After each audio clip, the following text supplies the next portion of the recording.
Hello? aí, bichão, porra. Hey, How you doing, Brian Ortega? I'm doing good. Just finished training. Yeah, you just finished training. What are you doing, stand-up or jiu-jitsu? Today was stand-up. I got jiu-jitsu with Henner tonight. You got jiu-jitsu with Hannah? Wow. Yeah. You're probably going to do better with jiu-jitsu with your Uncle Renato, but, you know, it is what it is, porra. Well, you're always traveling. Being a superstar. Of course. So what's up, man? You got this fight. You got this fight coming up, and everybody's very excited from this one. How this came about? What happened here? I guess Max Holloway got hurt, so Frankie had no one to fight. So they called me up, and then they said if I was willing to take the fight on 1 month notice, and I mean, we said yeah. Of course. I say yeah. I mean, but what happened? Like Max Holloway, he's supposed to be the blessed one. So you think Jesus was decide that it's time for you to win this time instead? I don't know, man. It said he hurt his ankle or something. I don't know. Wow. I don't know. You know, maybe eating too much cupcakes, brah. Oh, God, you're talking stuff. All that weight, brah. God, yo, for all you Hawaiian out there, your Uncle Renato didn't said that, okay? Too much Ted's Bakery in Hawaii, brother. That was Cheese City who said that, not you, me. And speaking of all love, though, all love. Of course. He has a speedy recovery. He's gonna be back. He's a champ. Speaking of Cheese City, where you came out with that name? Because I thought you was from LA, but what's the Chi part? No, the cheese, Triangle City. Where's that one? The triangle submission, like the jiu-jitsu choke. Oh, yeah, and also speak close to your phone, porra. You sound like you're far away, caralho. I'm right here. Can you hear me? Now you sound better. I can hear your voice.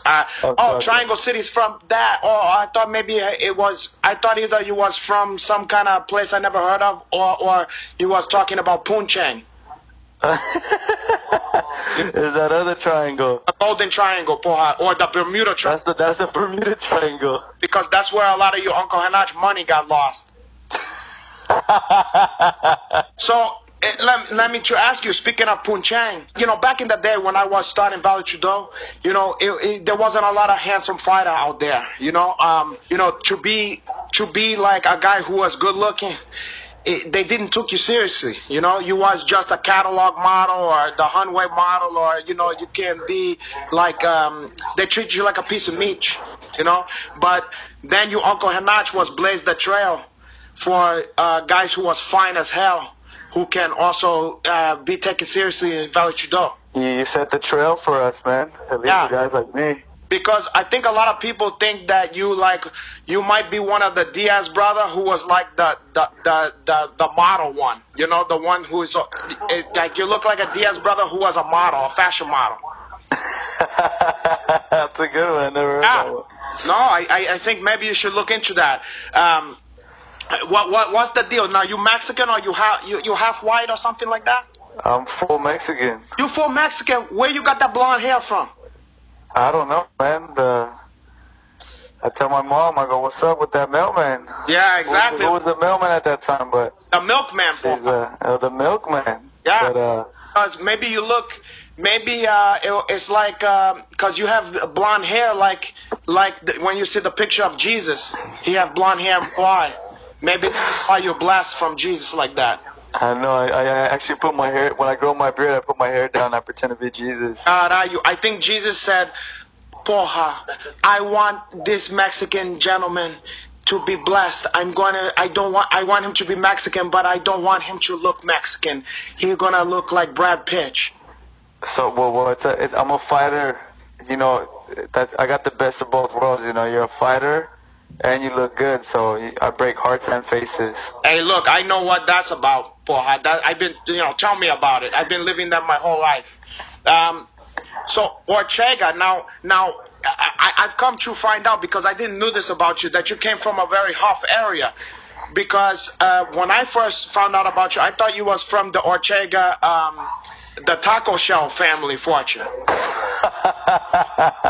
Because they make a salsa, and they also Ortega la salsa. porra, they make a hard shell. Yeah. No, man. That's on the street was that you came from the forge and you had everything handed to you on a silver platter. I wish I had 3 square meals a day, bro. What about 3 square choco a day? Because they have the one that you can put on the table and don't fall over. We had, top ramen, bro. Oh, chopped ramen is nice.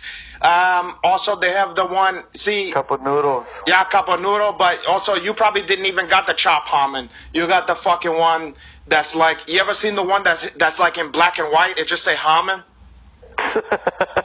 I swear to God, they have that. I've never seen that one. When I was a kid. Vienna, what about Vienna sausages? Porra, I try to stay. I don't know nothing about Vienna sausage because Vienna sausage, I more have a kielbasa.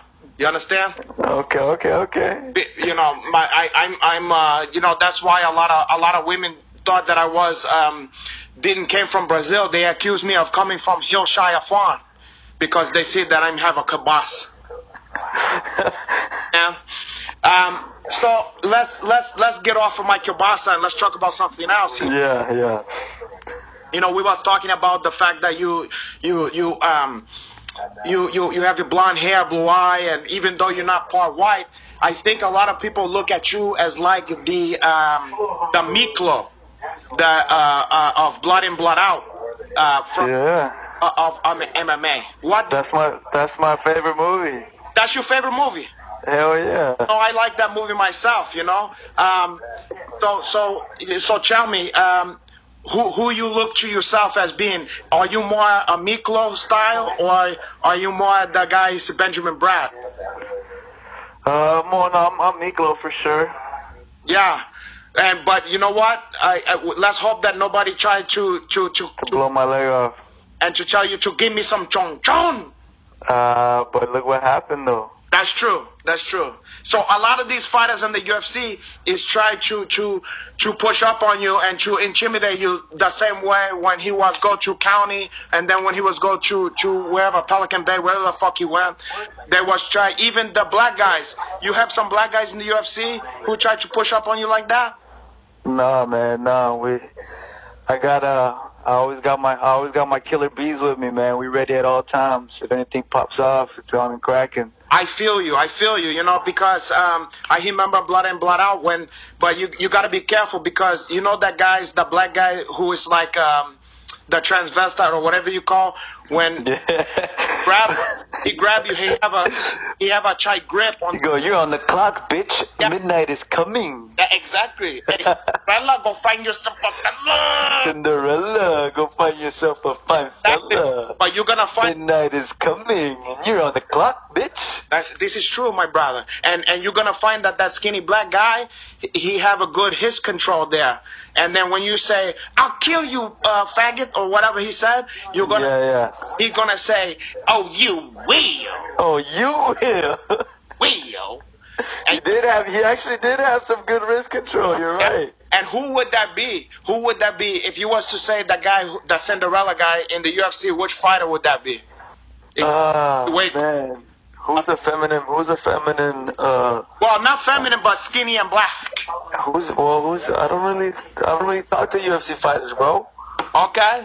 Well, but I'm trying to think of some skinny ones, but I can't put my finger on it. I understand that. I want to talk to you for a second about your fight that's coming up here with your boy. Do he have a nickname? Frankie the Answer. The Answer. But what the fuck was the question? I think that was Allen Iverson. Maybe he's trying to say something about practice or something like that. I don't know. Are we talking about practice? Yeah, not a game. We talking about practice. Not the gaming. Not the gaming that I no. I think it's funny too. Anyway, so you have your Frankie Edgar now. Now this guy, okay. So you've been in there pretty much with every kind of guy, okay? I seen you've been in there with technical guy. I seen you get in there with crazy fucking guys who have a lot of heart, a lot of cardio, like, Clay Guida, all that kind of shit. Do you think that Frankie posed some problem that you haven't experienced yet before? I mean, every fighter, especially he's fighting for the world title, so anyone in his level is dangerous. I feel like anyone in the top three could be a champion on any given night. So it's just a matter of how that night plays off and who plays their cards right. I feel you, yeah, but okay. So why you think the only thing when I look at the matchup with you guys, I feel like this is going to be an exciting fight. Okay, the only thing I'm wonder about is, have you ever been in there with someone with the hand speed of a Frankie Edgar? I mean, all the guys I spar with in boxing, but I mean, I know how to deal with it. Yeah, no, I'm just wondering. I mean, without giving away your game plan, is there a different way that you approach a Frankie Edgar in terms of the striking than you do like a Cub Swans or whoever the fuck else you beat? No, I mean, I have the same plan all the time, man. I get in there, I get in their face, and then I bang it out, man. That's how you know I'm Mexican. God, are you?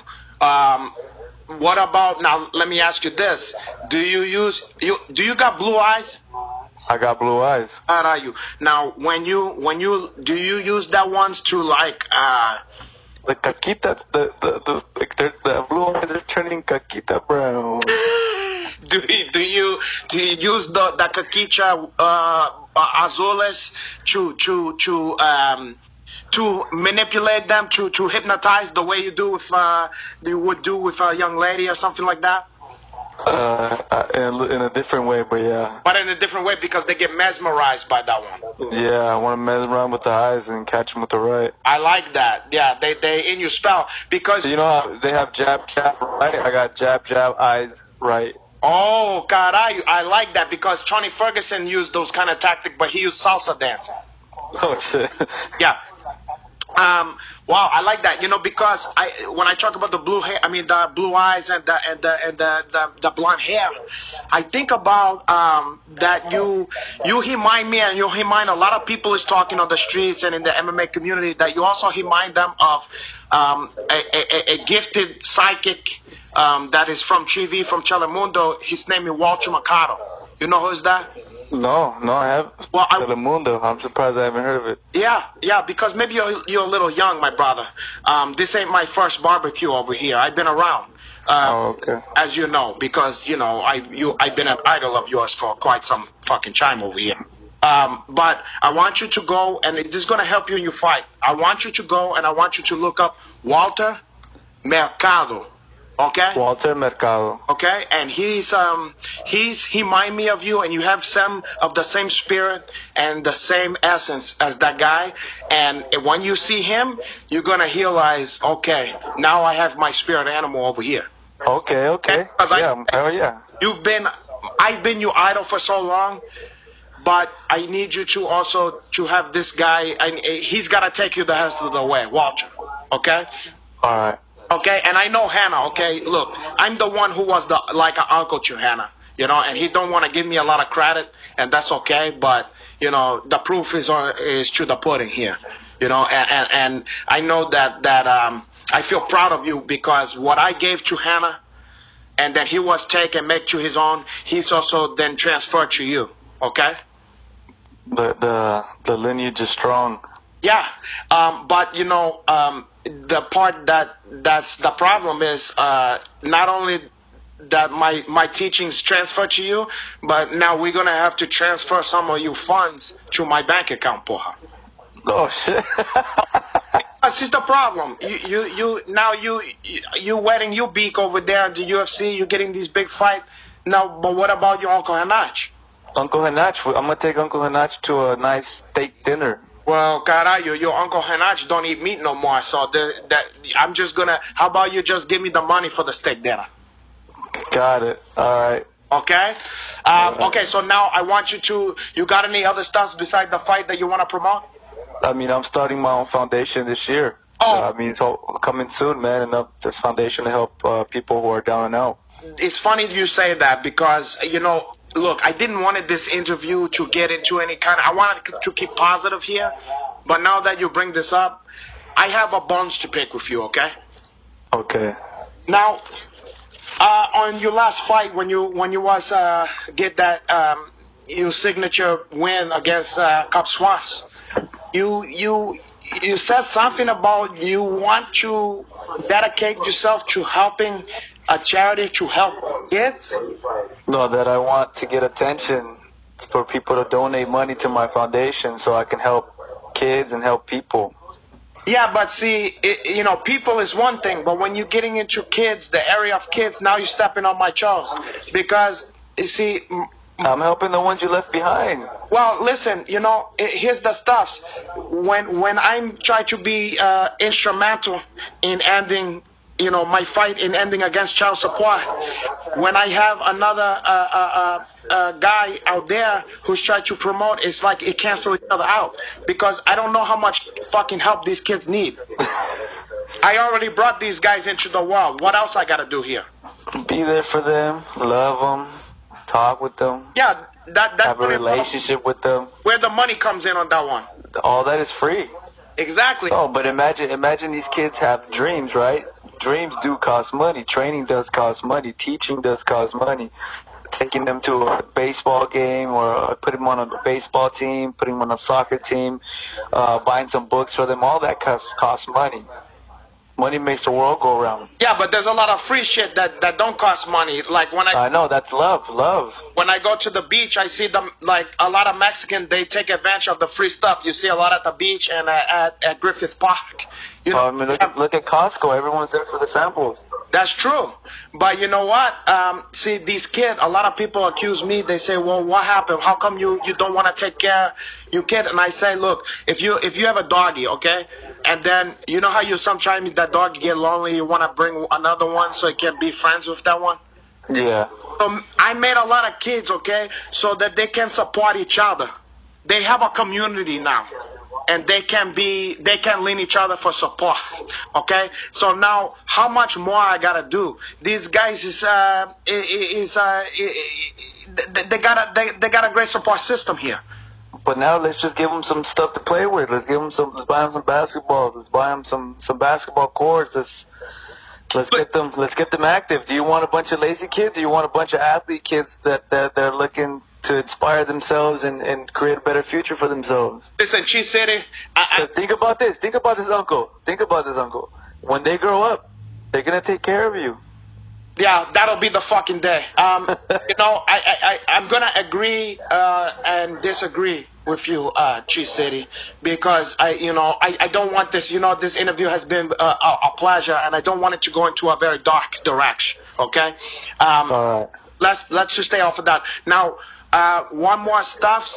I know that you're a man of Christ like myself. Mm-hmm. Okay. Now, how it works here? Okay. So, what happened if, let's say, who is another man of Christ in your division? Bless, right? Okay. So, let's say that you gotta fight Blessed. Yeah. How you think? Do you think Jesus is gonna have a hard time choosing between you two? No. So how he's gonna choose who's gonna won that one? It's already said. So he already knows. Before you fight? Yep. Damn, imagine if you didn't even have to fight and he could just give you the money anyway. I mean, I wish. God, I wish that too. I wish some of the kids that I have can go away the same way and not give me the money. Pretend that I gave to them the money. God, But they're gonna give you the strength to endure a tough life, bro. I've already endured that one. Now I want to have some fun, Paul. Well, get the kids to pay to get some money and then become athletes or geniuses, and they take care of you. That's not vacation homes everywhere. You know what I'm gonna have? Instead of using Indian kid and Pakistani and all that kind of stuff to make my Renato Laranja gear, I'm gonna maybe start using my kids. You gave me a great idea, Paul. They're the future, bro. They're the future. I'm gonna remember that they're the future. The sweatshop labor. No more am I gonna outsource that one. I'm gonna do locally source my own kid. You know what? And on that note, that's what I'm gonna take from this conversation we had here. And I appreciate you, my brother. You're welcome, my bro. So, all you ladies out there, I want you to watch the fight. If you want to see a good-looking guy who look like maybe a young blonde version of you, Uncle Renato, get out there, watch that fight. And all you Jiu-Jitsu community, all you Laranjinos out there, I want you to support this guy, because this guy is the heel deal, and this guy is represent the heel Jiu-Jitsu in Vale Tudo. And it's a dying art of people who rely on the jiu-jitsu and trust in the jiu-jitsu and win fight and have 5 submission, 100% the time submission, okay? So I want you to support this guy. If he's on pay-per-view, if he's in your town doing a seminar, if he's selling shirts, whatever the fuck it is, because if he win, then you're gonna win, and then your Uncle Renato's gonna win, okay? Amen. Amen. Okay, my brother. So I mean, there's a lot more stuff we can talk about, but we're gonna save it for the next time after your victory, and we're gonna delve into some other subject, and you're gonna have a long career in fighting, and also as a guest on the Vale Tudo Hour with Uncle Renato Laranja. Oh yeah, let's do it. Okay, Us, and thank you for taking the time to come on here and get your ass back into training. And I look forward to seeing you, and I'm always going to watch you fight. No matter win or lose, you're one of the best, my brother. That's a real one. That's a real one right there. Ride or die, homie. Okay, my brother.